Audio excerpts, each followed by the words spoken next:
Thank you. Oh, I should probably turn it on. Hello. Okay. Hi, my name is Summer, if we have not met before. Before I start, I just want to say what a testimony it is to share my testimony, because I've never told anyone this before, besides maybe one person in this room. So I'm just going to start. For a long time, my understanding of relationships was defined by survival and not love.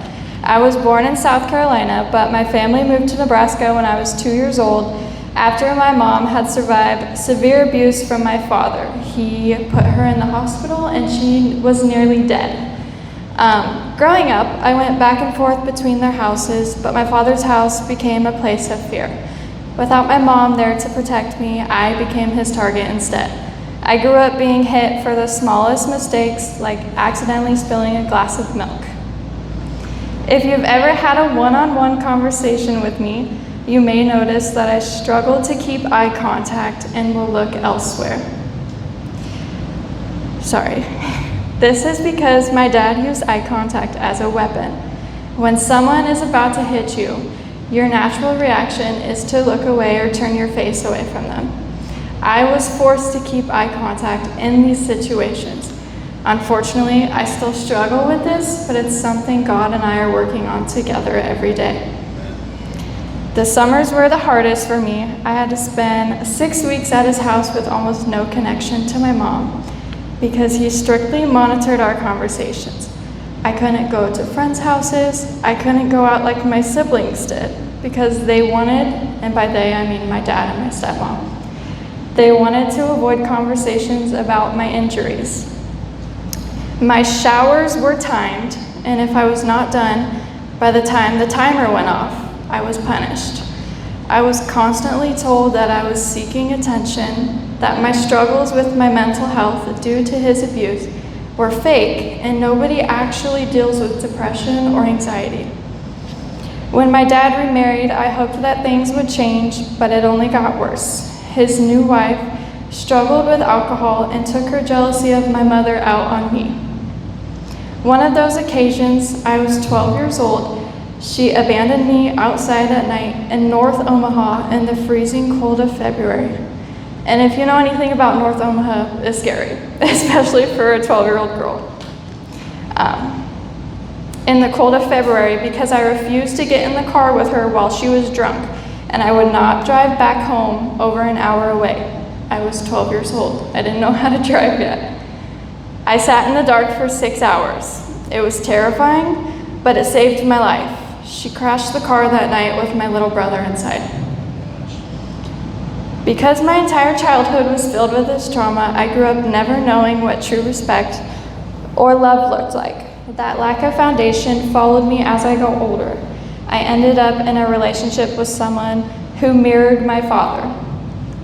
He took his anger out on me, controlling me, and frequently put my life in danger, even threatening to flip my car with me in it on the highway on many occasions.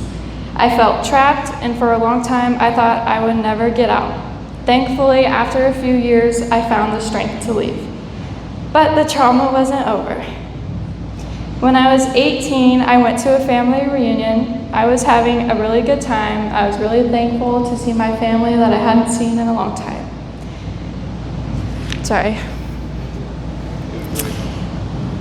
But that same night, the unthinkable happened. I was raped by my cousin. He was arrested, and suddenly I was thrown into a whirlwind of hospital stays and police interviews. Over the next 2 years, I spiraled into a total darkness. I couldn't understand why I was such an easy target for people to abuse and take advantage of. I hated myself. I hated my life. I laid in bed for months straight. I refused to accept help from the people who truly did love me, such as my mother. Going through trial preparation and being forced to relive the assault over and over pushed me deeper into the pit. I stopped eating, I dropped down to 90 pounds, and I completely shut the world out. I was dead inside. I tried to end my life 3 different times. The last time, by all standards, I should have died. When I woke up in the hospital, connected to wires and tubes being pushed down my throat, I opened my eyes and I saw my mom.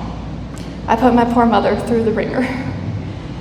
I started to cry, not because I was causing her any pain, not because I was scared of the situation I was in.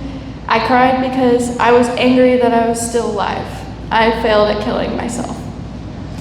But looking back today, I know exactly what that moment was, and that was God saving me from my purpose, even when I didn't want it for myself, and even when I didn't deserve it. The turning point came in December of 2022. I went through a grueling 4-day trial. I stood up, faced the person who raped me, and the jury found him guilty. I received nasty messages and death threats from people who knew him, and today he sits in a prison cell. But true freedom didn't just come from a guilty verdict. It came because I found Jesus, or more so, Jesus found me. And I finally accepted the call. He completely turned my life around. It took a lot of hard work, but standing here today, I no longer deal with depression. I no longer hate myself. I no longer hate life. In fact, I absolutely love the life I'm living, and I'm so thankful that I'm still able to be here and serve the Lord.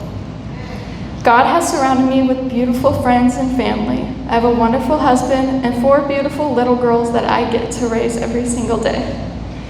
The miracle isn't just that I survived. The miracle is that I have been made whole. Through Christ, I was able to do the impossible. I forgave my father and my stepmother, and today I have a better relationship with my dad. I forgave my ex who abused me daily for years. I forgave the person who raped me. And I truly pray that he finds Jesus as well. And most importantly, I forgave myself for trying to destroy my life, the same precious life that God created. I've been through a lot, but I wouldn't change anything from my past because God has turned my pain into purpose, and he put me right here in front of you all today. So my message to you is, if Jesus can take a broken girl from the pits of hell and give her a life of joy, purpose, and peace, he can and he will do it for you. Thank you.